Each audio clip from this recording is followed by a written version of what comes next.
Hi, welcome back to Belgium blog part 2. അപ്പോൾ ഇന്ന് നമ്മൾ പോകുന്നത് ബ്രൂജ് ആൻഡ് ഗെന്റ് ആണ്. ഈ രണ്ട് സ്ഥലവും ലൊക്കേറ്റ് ചെയ്തിരിക്കുന്നത് ഫ്ലാൻഡേഴ്സ് എന്ന് പറഞ്ഞ റീജിയനിലാണ്. ഫ്ലാൻഡേഴ്സ് എന്ന് വെച്ച് കഴിഞ്ഞാൽ ഡച്ച് സ്പീക്കിംഗ് ആയിട്ടുള്ള നോർത്തേൺ റീജിയൻ ഓഫ് ബെൽജിയത്തിനെയാണ് വിളിക്കുന്നത്. ആൻഡ് അവിടെ താമസിക്കുന്ന ആൾക്കാരെ ഫ്ലെമിങ്സ് എന്നാണ് വിളിക്കുന്നത്. ബ്രസൽസ് സിറ്റി സെൻറ്ററിൽ നിന്ന് ഏകദേശം 1 hour ട്രെയിൻ റൈഡ് ആണ് ബ്രൂജിലേക്കുള്ളത്. ഒരുപാട് പ്രത്യേകതകളുള്ള ഒരു സ്ഥലമാണ് ബ്രൂജ്. ഞാൻ വഴിയെ പറഞ്ഞുതരാം. അതുകൊണ്ട് തന്നെ ഭയങ്കര എക്സൈറ്റഡ് ആയിട്ടുള്ളൊരു ഡേ ആണെന്ന്. ബ്രൂജ് എന്ന് പറയുന്നത് ഒരു യുനെസ്കോ വേൾഡ് ഹെറിറ്റേജ് സിറ്റിയാണ് and also Venice of the north എന്നാണ് അറിയപ്പെടുന്നത്. വേറൊരു പ്രത്യേകത ഞാൻ പറയട്ടെ, സിറ്റിയുടെ സെന്ററിൽ നിന്ന്, ബ്രൂജസിന്റെ സെന്ററിൽ നിന്ന് പുറത്തേക്ക് ഒരു 2 mile പൈപ്പ് ലൈൻ ഉണ്ട്. അപ്പോൾ നിങ്ങൾ വിചാരിക്കും പൈപ്പ് ലൈൻ നമ്മുടെ നാട്ടിലുണ്ടല്ലോ, എന്താ എത്ര വ്യത്യാസമുണ്ട്. ഇത് ട്രാൻസ്പോർട്ട് ചെയ്യുന്നത് ബിയറാണ്. അതെ, ദ ഹാഫ് മാൻ എന്ന് പറയുന്ന ബ്രൂവറിയിൽ നിന്ന് അവരുടെ പ്ലാന്റിംഗ് യൂണിറ്റിലേക്ക് പോകുന്ന പൈപ്പ് ലൈനാണിത്. ദ ഹാഫ് മാൻ എന്ന് പറഞ്ഞ ബ്രൂവറി വർഷങ്ങളായിട്ട് ബ്രൂജസിന്റെ സെന്ററിലുള്ളതാണ്. ആൻഡ് അവർക്ക് അവിടെ നിന്ന് പ്ലാന്റ് മാറ്റാൻ താല്പര്യമില്ലായിരുന്നു. പക്ഷേ അവരുടെ പ്രൊഡക്ഷൻ കൂടിക്കൊണ്ടേയിരുന്നു. അതിന് അവർ കണ്ടുപിടിച്ചൊരു വഴിയാണ് ഈ പൈപ്പ് ലൈൻ വഴി ബോട്ടിലിംഗ് യൂണിറ്റിലേക്ക് മാറ്റുക എന്നുള്ളത്. ബ്രൂജിൽ കോബിൾ സ്റ്റോൺസ് ഇട്ടിട്ടുള്ള വഴി കൂടെ ട്രക്സ് പോകാൻ ഭയങ്കര ബുദ്ധിമുട്ടായതുകൊണ്ടാണ് ഇവരിങ്ങനെ ഒരു സൊല്യൂഷൻ കണ്ടുപിടിച്ചത്. ആയിരക്കണക്കിന് ട്രക്സ് ഉണ്ടായിരുന്ന സ്ഥലത്ത് ഇപ്പോൾ വളരെ കുറച്ച് റോ മെറ്റീരിയൽസ് കൊണ്ടുവരുന്ന ട്രക്സ് മാത്രമേ ഉള്ളൂ. ഇതിനു മുമ്പിലത്തെ വീഡിയോസിൽ പറഞ്ഞിട്ടുള്ള പോലെ തന്നെ സിറ്റിയുടെ സെന്ററിലാണ് പൊതുവെ സിറ്റി ഹാൾ ഉണ്ടാവാറ് യൂറോപ്യൻ കൺട്രീസിൽ. ഇവിടുത്തെ സിറ്റി ഹാളാണ് നേരെ കാണുന്ന വെള്ള ബിൽഡിംഗ്.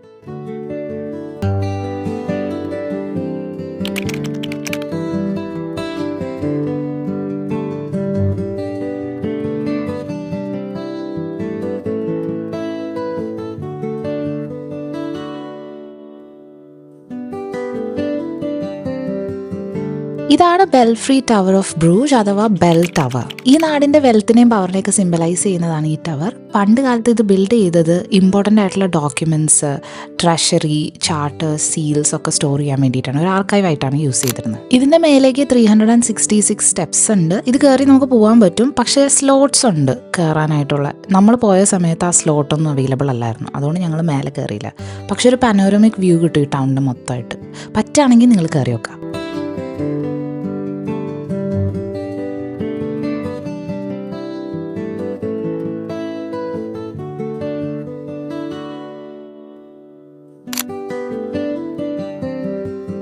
നമ്മൾ ഇനി പോകുന്നത് ഒരു റോമൻ കാത്തലിക് ബസിലിക്കയാണ് ബ്രൂജിലുള്ളത്. Basilica of the holy blood. ഇവിടെ ജീസസ് ക്രൈസ്റ്റിൻ്റെ ബ്ലഡിൻ്റെ അവശിഷ്ടം കീപ്പ് ചെയ്തിട്ടുണ്ട്. അത് നമുക്ക് കയറി കാണാൻ പറ്റും.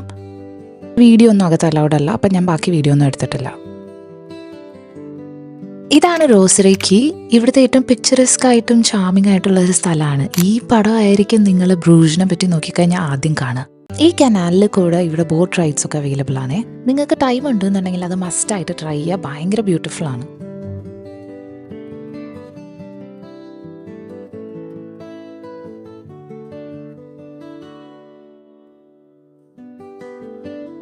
അപ്പോൾ റോസറി കീന്ന് നമ്മൾ നേരെ പോകുന്നത് ചർച്ച് ഓഫ് ആർ ലേഡിയിലേക്കാണ്. മാർച്ച് മുതൽ നവംബർ വരെ സാറ്റർഡേസ് ആൻഡ് സൺഡേസ് ഉണ്ടാവുന്ന ഒരു ആന്റിക് സ്റ്റോർ മാർക്കറ്റ് പോലെ, ഒരു ഫ്ലീ മാർക്കറ്റ് പോലത്തെ സംഭവമാണ് ഈ മുന്നിൽ കാണുന്നത്. ഇവിടുത്തെ കനാലിന്റെ പേര് ഡൈവ് എന്നാണ്. അതുകൊണ്ട് തന്നെ ഈ മാർക്കറ്റിന്റെ പേര് ഡൈവ് മാർക്കറ്റ് എന്നാണ്.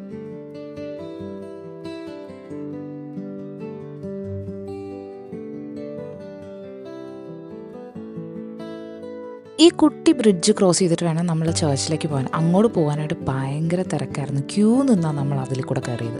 ചർച്ചിനകത്തേക്ക് കയറാനും അത്ര തന്നെ തിരക്കായിരുന്നു. നിങ്ങൾ ഇവിടെ വരാൻ പ്ലാൻ ചെയ്യുകയാണെങ്കിൽ ഈ സ്ഥലം ആദ്യം വിസിറ്റ് ചെയ്യാൻ നോക്കുക. അധികം തിരക്കില്ലാത്ത.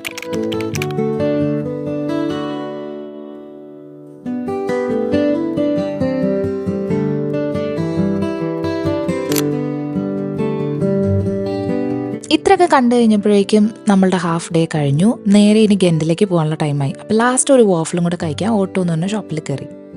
എന്നിട്ട് നേരെ വിട്ടു റെയിൽവേ സ്റ്റേഷനിലേക്ക്. ഇവിടുന്ന് ഒരു 45 മിനിറ്റ് ട്രെയിൻ എടുത്തു കഴിഞ്ഞാൽ ഗെൻഡിലെത്തും. ഇതും ഫ്ലെമിഷ് റീജിയനിലെ തന്നെ ഒരു സിറ്റിയാണ്. ബെൽജിയത്തിലെ 3rd ലാർജസ്റ്റ് സിറ്റിയാണ്. ശരിക്കും ഇങ്ങോട്ട് വരുന്നതിന് മുമ്പ് ഞാൻ ബ്രൂജിനെക്കാട്ടിലും എക്സൈറ്റഡ് ആയിരുന്നത് ഗെൻഡ് വിസിറ്റ് ചെയ്യാനായിരുന്നു. ഞാൻ ബെൽജിയത്തിലെ പ്ലേസസ് ഒക്കെ വായിച്ചപ്പോഴത്തേക്കും ഗെൻഡ് ഭയങ്കര കൂളായിട്ടുള്ള ഒരു പ്ലേസ് ആയിട്ടാണ് എല്ലാവരും പറഞ്ഞത്. കൂളായിട്ടുള്ള പ്ലേസ് തന്നെയാണ്. പക്ഷേ യൂറോപ്യൻ റീജിയൻസിൽ നമ്മൾ വിസിറ്റ് ചെയ്യുമ്പോൾ ഒരു വലിയ ഇമ്പോർട്ടൻ്റ് ആയിട്ടുള്ള കാര്യമാണ് അവിടുത്തെ ക്ലൈമറ്റ്. എനിക്ക് ഭയങ്കരമായിട്ട് ഫീൽ ചെയ്തൊരു കാര്യമാണ്, എത്ര അടിപൊളി പ്ലേസ് ആണെങ്കിലും നമ്മൾ ഭയങ്കര റെയിനി അല്ലെങ്കിൽ ക്ലൗഡി ആയിട്ടുള്ളൊരു സമയത്ത് പോയാൽ നമുക്ക് അത്ര ഇഷ്ടപ്പെടണമെന്നില്ല. പക്ഷെ വളരെ കുട്ടിയായിട്ടുള്ള അത്ര അടിപൊളിയൊന്നും അല്ലാത്തൊരു പ്ലേസ് ആണെങ്കിൽ പോലും സണ്ണി വെതർ ആണെങ്കിലും നമുക്ക് ഭയങ്കരമായിട്ട് ഇഷ്ടപ്പെടും. അപ്പോൾ ബ്രൂജ് ഭയങ്കര അടിപൊളിയാണ്, ഭയങ്കര സണ്ണി വെതറും ആയിരുന്നു. അതേമാതിരി ഞങ്ങൾ ഗെൻഡിലേക്ക് ട്രെയിൻ കയറിയപ്പോൾ മഴ പെയ്യാൻ തുടങ്ങി. അപ്പോൾ ഇവിടെ എത്തിയപ്പോൾ ഫുൾ മഴ, ആകെ ചാളക്കുളമായി. അതുകൊണ്ട് തന്നെ മാനസികമായിട്ട് എനിക്ക് അത്ര എൻജോയ് ചെയ്യാൻ പറ്റിയില്ല ഗെൻഡ്. പക്ഷെ ഇപ്പോൾ വീഡിയോ എഡിറ്റ് ചെയ്യുമ്പോൾ നോക്കുമ്പോൾ എല്ലാം അടിപൊളിയാണ്. അപ്പത്തെ മൈൻഡിൻ്റെ ആയിരിക്കും. പറഞ്ഞു തന്നെ എന്താണെന്ന് വെച്ച് കഴിഞ്ഞാൽ മൈൻഡ് ശരിയല്ലെങ്കിൽ ഒന്നും ശരിയാവില്ല.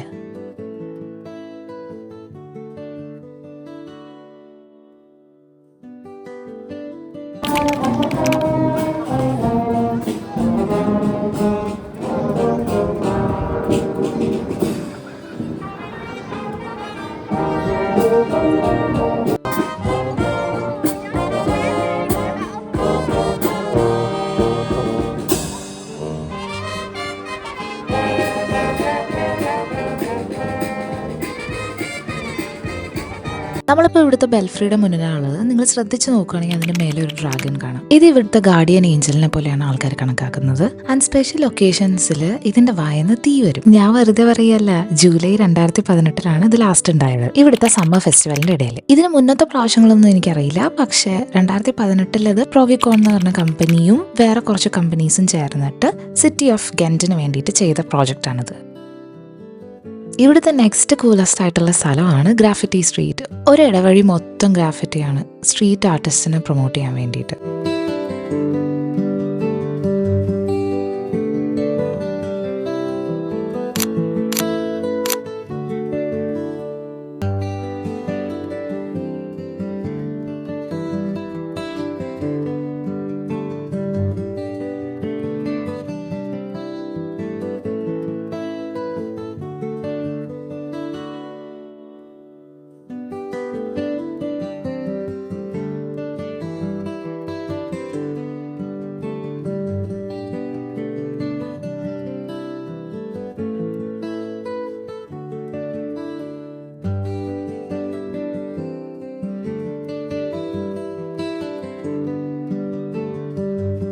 യൂറോപ്പിലെ സ്ഥലങ്ങളെ പണ്ടൊക്കെ കൗണ്ടി ആയിട്ടാണ് തിരിച്ചിരുന്നത്. ആൻഡ് അത് റൂൾ ചെയ്യുന്ന ആൾക്കാരെ കൗണ്ട് എന്ന് പറയും. അതാണ് കാസിൽ ഓഫ് കൗണ്ട്സ്.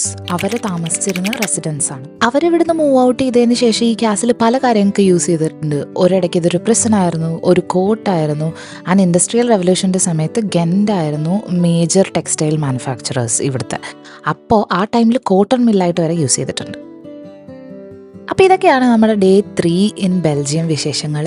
ഇനി ഡേ 4 ആണ്, അതാണ് നമ്മുടെ ലാസ്റ്റ് ഡേ. അതുകൊണ്ട് തന്നെ ഒരുപാട് പ്ലാൻസ് ഒന്നുമില്ല. നമ്മൾ അറ്റോമിയം വിസിറ്റ് ചെയ്യും ബ്രസൽസിൽ തന്നെ. അത് കഴിഞ്ഞിട്ട് ട്രെയിൻ എടുക്കും യൂറോസ്റ്റാർ തിരിച്ച് ലണ്ടനിലേക്ക്.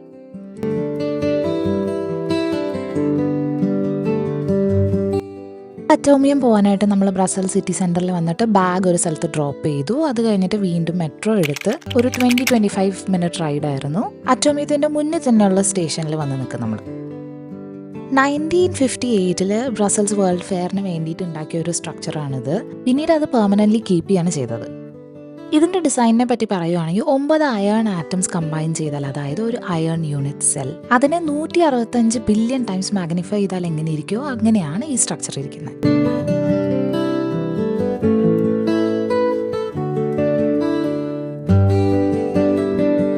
പിന്നെ ഇതിനകത്ത് കയറാൻ പറ്റും. ഇതിൽ 5 സ്ഫിയർ പബ്ലിക്കിന് ആക്സസിബിൾ ആണ്. എല്ലാ ദിവസവും രാവിലെ 10 മണി മുതൽ വൈകുന്നേരം 6 മണി വരെ ഇത് ഓപ്പൺ ആണ്. പക്ഷെ ഭയങ്കര ക്യൂ ആയിരുന്നു ഇതിനകത്ത് കയറാനായിട്ട്. നമ്മൾ ഏകദേശം 1 മണിക്കൂർ നിന്നു. ഞങ്ങൾക്ക് ട്രെയിൻ കിട്ടുക ഇല്ലയോ എന്ന് തന്നെ സംശയമായിരുന്നു. പക്ഷെ ഇത് കാണേണ്ട ഒരു സ്ഥലമാണ്, വേറൊരു ലോകം പോലെ തോന്നും. ഓരോ ഫ്ലോറും ഓരോ പോലെയാണ്.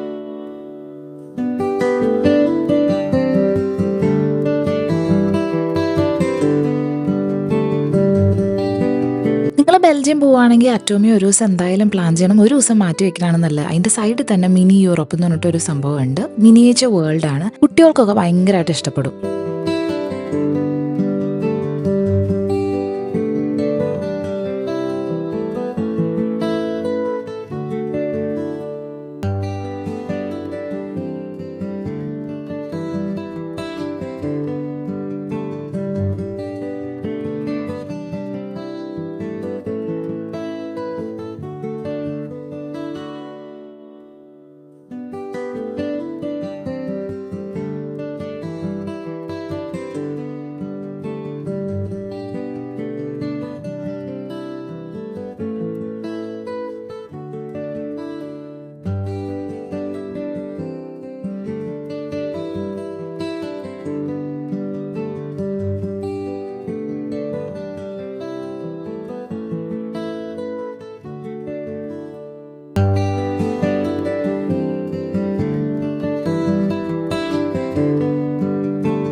മേലത്തെ ഫ്ലോറിലായിട്ടൊരു റെസ്റ്റോറൻ്റ് ഉണ്ട്, ഫുൾ പനോരമിക് വ്യൂ കിട്ടുന്ന രീതിക്ക്.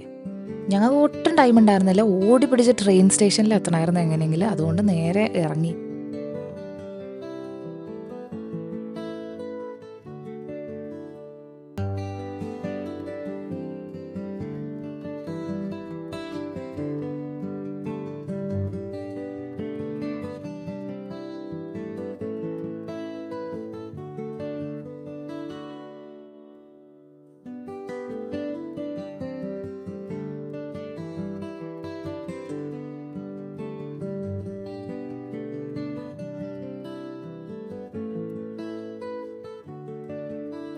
എനിക്ക് പേഴ്സണലി ഒരുപാട് ഇഷ്ടപ്പെട്ട ഒരു ട്രിപ്പാണ് ബെൽജിയം. നിങ്ങളിതിന് മുന്നത്തെ വീഡിയോസ് കണ്ടിട്ടില്ലെങ്കിൽ കാണാൻ ഞാൻ ഇവിടെ ലിങ്ക് ഇടാം. നിങ്ങൾ ബെൽജിയത്തിലേക്കോ ലക്സംബർഗിലേക്കോ ഒക്കെ ട്രിപ്പ് പ്ലാൻ ചെയ്യുമ്പോൾ എൻ്റെ വീഡിയോസ് ഹെൽപ്ഫുൾ ആയിരിക്കും ഞാൻ വിചാരിക്കുന്നു.